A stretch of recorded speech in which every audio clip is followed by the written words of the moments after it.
जय श्री कृष्णा, राधे राधे सभी को। इको धर्मा में आप सभी का स्वागत है। हमने एक प्रोग्राम करने का सोचा है। जैसे अब जो हमारी संस्कृतियां विलुप्त होती जा रही हैं, संस्कार जो पहले थे, सावन के महीने में मल्हार गाने वाला, तो हमारा ये इको धर्मा का प्रयास है कि बुधवार 7 तारीख को हरियाली तीज का हम एक कार्यक्रम रखना चाह रहे हैं, जिसमें सभी महिलाएं आने का कष्ट करें, बच्चे लड़कियां सब आए। झूले का आयोजन है, मल्हार का आयोजन है, और आप सभी आइए और हमारा सहयोग करिए इको धर्मा में। और क्योंकि जो हम चीज़ें अपने भूलते जा रहे हैं, अपने संस्कार, अपनी संस्कृति, अपने गांव में रहने का जो पहले एक आनंद था, वो हम सब लोग अब एक तरह से भूलते ही गए हैं। तो हमारा इको धर्मा का ये प्रयास है कि हमारे इस इको धर्मा प्रांगण में आइए, और भजन संध्या का आयोजन रख रहे हैं हम, और उसमें मल्हार का भी है और नृत्य का भी है, संगीत का प्रोग्राम है। आप सभी आइए और हमारा सहयोग कीजिए।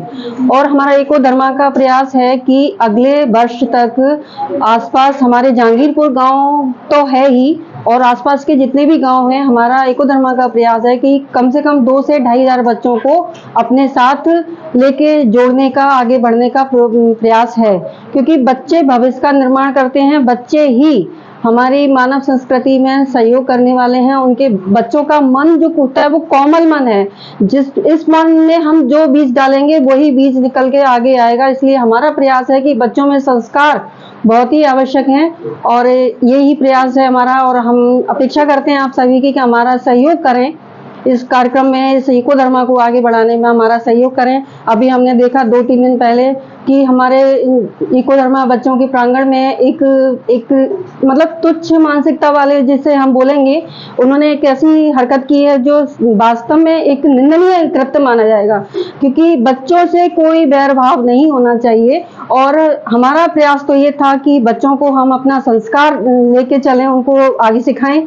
और हमारा ये प्रयास था कि हमारे फील्ड में वर्क के लिए युवाओं को हम अपने साथ लें, और बुजुर्गों को तो भक्ति भाव में और उनमें बस मानव साधना केंद्र में ही आके उनको भक्ति भाव करना। लेकिन अब ये जो अभी 2-3 दिन पहले जो कृत्य हुआ है, उसे देखकर हमें नहीं लग रहा कि हमारा युवा हमारा साथ दे पाएंगे। तो हमारा अब यही उद्देश्य रहेगा कि हम बच्चों को अपने साथ लेकर चलें और अपने इको धर्मा में उनसे जोड़ें, उनमें संस्कार दें। क्योंकि बच्चे ही आगे चल के एक ऐसा हमें परिवार में एक मजबूत सशक्तिकरण देंगे, जिससे हमारे घर की, परिवार की, समाज की एक नींव होगी।